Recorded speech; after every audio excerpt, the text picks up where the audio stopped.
কোনো রকম বাটাবাটি ছাড়া মৌরির শরবতের একটা শর্টকাট পদ্ধতি আপনাদের সঙ্গে শেয়ার করছি।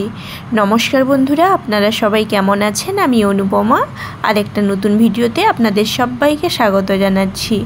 গরমের সিজনে তো বিভিন্ন ধরনের শরবত আমরা বানিয়ে থাকি বাড়িতে। চলুন মৌরির শরবতের একটা শর্টকাট পদ্ধতি আপনাদের সঙ্গে শেয়ার করি।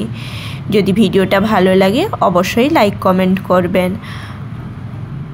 আমি এখানে 100 গ্রাম মৌরিকে দুদিন ভালো করে রোদে শুকিয়ে নিয়েছি, ভালো করে পরিষ্কারও করে নিয়েছি। এরপর একটা মিক্সির জারে আমি 50 গ্রাম মৌরিকে দিয়ে দিলাম। ফার্স্ট হাফে 50 গ্রাম দিয়েছি, আবার সেকেন্ড হাফে আবার যা হাফ আছে সেটা দিয়ে দেব। এরপর মিক্সিতে আমি পাউডার একটা বানিয়ে নেব।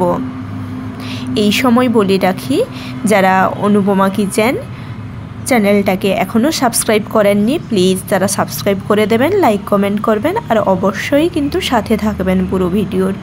আশা করি আপনাদের ভালো লাগবে। দেখুন বন্ধুরা, পুরো মিহি করে পাউডারটাকে বানিয়ে নিতে হবে।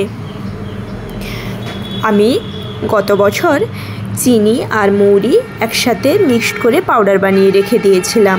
চিনি আর মৌরির যে পাউডারটা আমি বানিয়েছিলাম সেটা ওই 15 দিন মতন থাকে, এর বেশি থাকে না। কিন্তু এই পাউডারটা পুরো একদম 1 মাস ভালো করে সংরক্ষণ করে রাখা যায়। আর সময় মাফিক তো ভালো একটু করে 1 চামচ করে নিয়ে ভালো করে আমরা ব্যবহার করতে পারি শরবতের জন্য। এরপর আমি একটা ছোট চালনি দিয়ে চেলে নিচ্ছি। চেলে নিলে কি হয়, যে মোটা দানাগুলো থেকে যায় সেই মোটা দানাগুলোকে আবার মিক্সিতে গুঁড়ো করে নেওয়া যায়। অল্প অল্প করে আমি চালনিতে চেলে নিচ্ছি, পুরোটা দেখালাম না আপনাদের। এই গরমের সময় একবার যদি আপনারা বাড়িতে এই রকমভাবে মৌরি বানিয়ে রাখেন, মৌরির পাউডার করে, পুরো 1 মাস কিন্তু কোনো বাটাবাটির ঝামেলা থাকে না। সময় পেলে বানিয়ে রাখলেই হয়।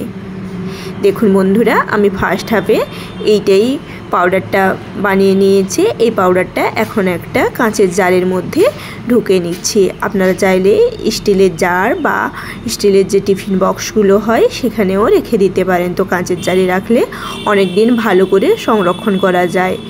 অবশ্যই যদি ভিডিওটা ভালো লাগে আপনাদের লাইক কমেন্ট করে জানাবেন। আর কে কোথা থেকে আমার ভিডিও দেখছেন অবশ্যই কিন্তু কমেন্টে জানাবেন। প্রথম হাফে আমি এইটা বানিয়েছি, আর কতটা হাফ পরিমাণ যে মৌরি রেখে দিয়েছিলাম ওটাও আপনাদের দেখাচ্ছি।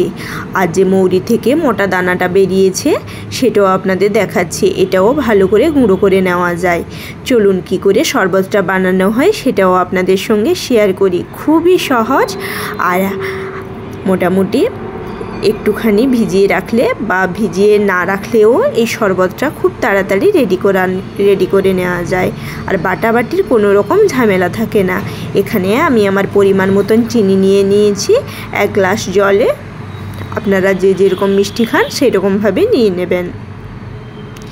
এরপর পাউডার মৌরিটা আমি এখানে 1 চামচ 1 টিস্পুন করে দেব। আমি কিন্তু বড় চামচটা ইউজ করেছি বলে হাফ হাফ করে দিয়েছি। তো ভালো করে আমি এখানে গুলে নেব। যদি 1-2 মিনিট ভিজিয়ে রাখতে চান আপনারা ভিজিয়ে রাখতে পারেন। তো আমি এখানে যেহেতু দেখাচ্ছি পুরো আমি আর এখানে রেস্টে রাখিনি, পুরোটাই গুলিয়ে নিচ্ছি। যারা লেবু দিয়ে খেতে ভালোবাসেন তারা একটু লেবুর রস দিতে পারেন। তো আমার মৌরির শরবতে আমি যেটা খাই, আমি কিন্তু পুরোটাই মৌরির শরবতটাই খাই, আমি কিন্তু লেবু দিই না। তো সাজানোর জন্য একটু এখানে লেবু ব্যবহার করব। আর এখানে আমি আইসের টুকরো 3-4টা ব্যবহার করেছি। আপনারা চাইলে ঠান্ডা জল দিয়েও বানাতে পারেন বা আইসের টুকরো 3-4টা ফেলতে পারেন বা নর্মাল এমনিই খেতে পারেন। তো একটু সাজিয়ে আপনাদের দেখাচ্ছি। অবশ্যই কিন্তু কমেন্ট করে জানাবেন কেমন হয়েছে। আর এই শর্টকাট পদ্ধতিটা কার কার ভালো লেগেছে অবশ্যই কিন্তু কমেন্ট করে জানাবেন। নিত্য নতুন রেসিপি পেতে অনুপমা কিচেন চ্যানেলটাকে সাবস্ক্রাইব করে রাখবেন। আজকে এই পর্যন্ত, টাটা।